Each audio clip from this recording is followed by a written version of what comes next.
Welcome back. It's your favorite podcast host, Tyeash, and I am back with a brand new episode, a very long anticipated episode of Girl, Why You Still Single?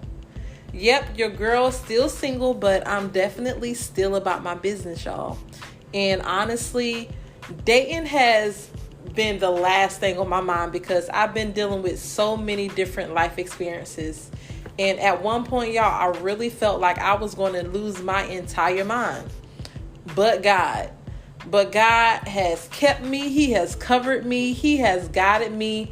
And I'm just so grateful to say that I'm here. I'm better than ever. And I'm pressing through, y'all. So I'm not sure if you all noticed, back at the end of May, I had posted a question on my Instagram page.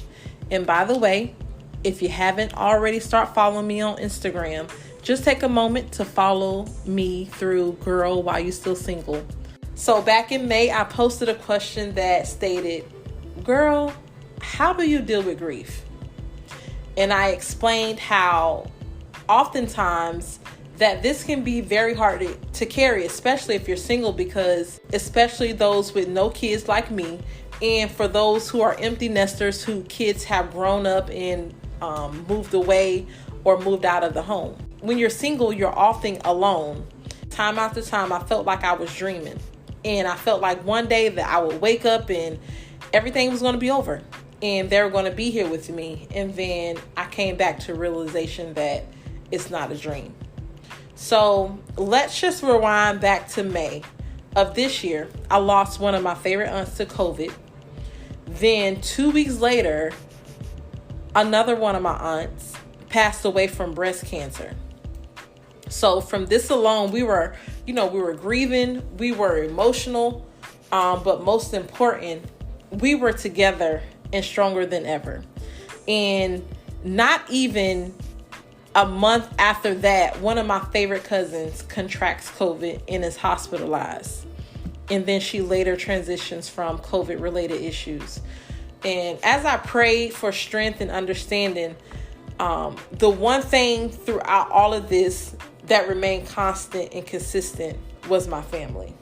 This feeling, it brought me back to when my mother passed away. And at that time, I was grieving my mother's death. I went through this terrible breakup. And at that time, the devil expected to break me. But God gave me a way out of that situation. He helped me change my perspective on life.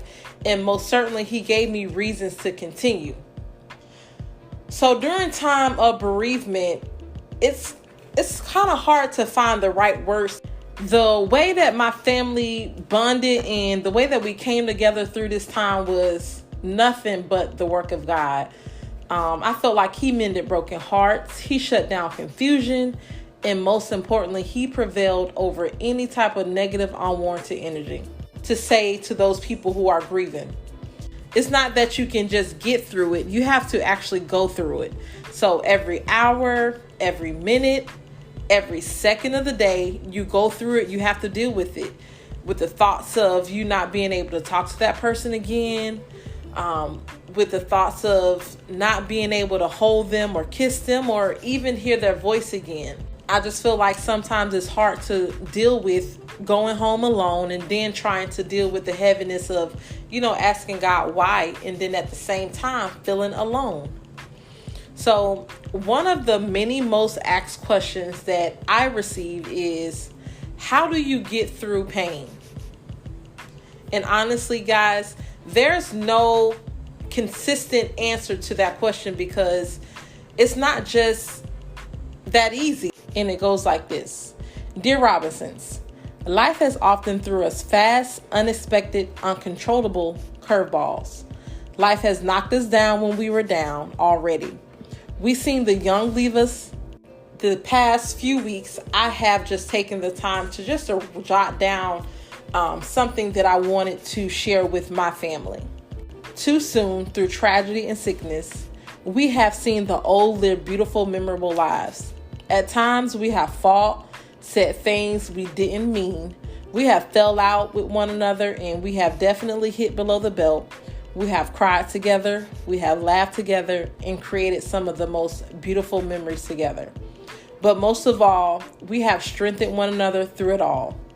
I remember sitting in my cousin Shonda's living room the night that her mother passed away. And it was a group of us there. We didn't have a whole lot to say, but what we did have was a room full of love and support. In those moments, those specific memories, you can never take for granted. And I just want you all to know that no matter what life brings upon us, God always has the final say, and He will always work it out for our good. Love you, family. So as you all know, I have a very special guest on today's recording.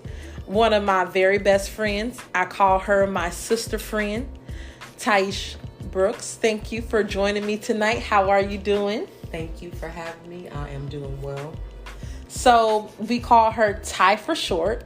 And I basically invited Ty on today's recording because over the past few years, Ty has been dealing with a lot of loss in her family as well. And through her strength, her faith, and her overall commitment to her family, it just has inspired me to deal with my grieving in the past several months. So, Ty, I have a few questions lined up for you. And I know they may open up some healed wounds, but I know your journey will help so many people out there. So, one of the first questions I have to ask you is, how do you cope with death in a healthy manner? So, do you go to counseling? Are you considering counseling? Or do you have some other type of outlet to deal with death? That's a really great question. It's something that you have to deal with. You will go through different emotions, and that's okay. If you need to seek counseling or therapy, do so. It's definitely something that I'm currently considering. It's just very important to take care of yourself. I did a lot of thinking, just thinking about the last few months that we spent together. I've always spent a lot of time with her, but I spent more time with her. Just realizing the fact that she got to see her great-granddaughter be born, that was a blessing. Absolutely. Being able to spend that last birthday with her, that last Christmas, those are the things that got me through. And those are some of the biggest things that sometimes we take for granted, even when we know that, our loved ones are heading down that road of transitioning. Some of us, we kind of shut off ourselves, and we don't really get the chance to take advantage of that time that they have left. And for you to say that you did not take that time for granted, that's something that I feel like you will be able to cherish for the rest of your life. So kudos to you for really just taking, being adult about the situation instead of just shutting down from it. Absolutely. All right. So for the next question, for the person who is struggling to believe in God, what do you tell them when they prayed for God to heal their loved ones? Healing doesn't come, but death does. We have to understand that our loved ones, they don't want to leave us either. At times we can be selfish by, wanting to keep our loved ones around, but we have to understand that, some of them, they fought a hard fight, and that they're no longer in pain. And what's most important is that we'll see them again in heaven. All right. And then for the third question, Ty, who do you talk to, or who did you talk to during your time of grief? So it changed. When my mom passed and my first aunt, it was a lot of myself, my children, my family, especially my cousins, you had already been through, losing your mom.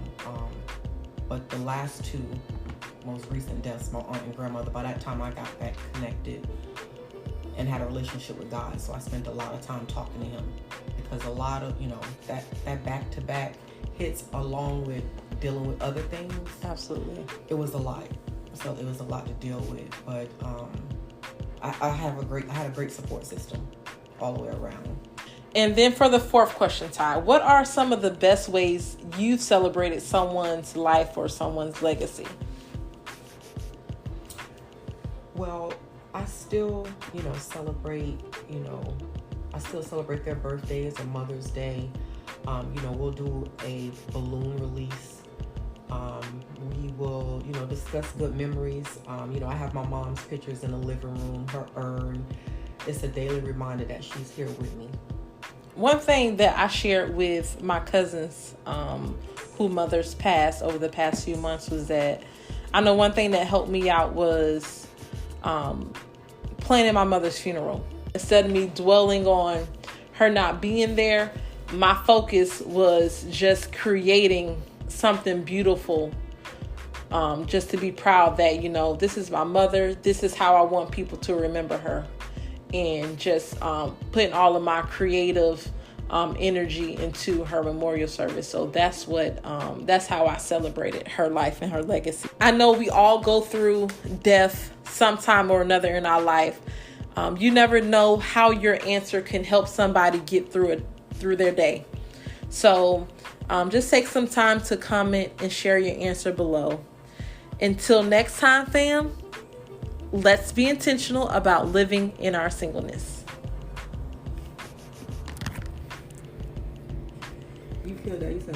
Well, Ty, that's all the questions I have for you. I just want to say thank you for joining me on this episode. I'm totally honored just to be your friend, your sister.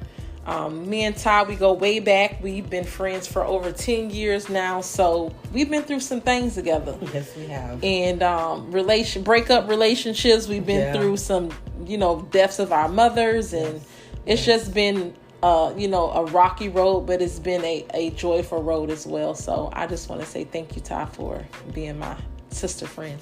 Thank you for having me. And most importantly, thank you for allowing me to be your big sister. Absolutely. Of course, I have to leave you all with some homework. I really want to revisit the question, the very first question. How do you cope with death in a healthy manner? What are some of the resources you are using during your grieving process? And how are you keeping a healthy state of mind? So talk to me, folks. I want you to comment below. I want you to share. And until next time, let's be intentional while living in our singleness.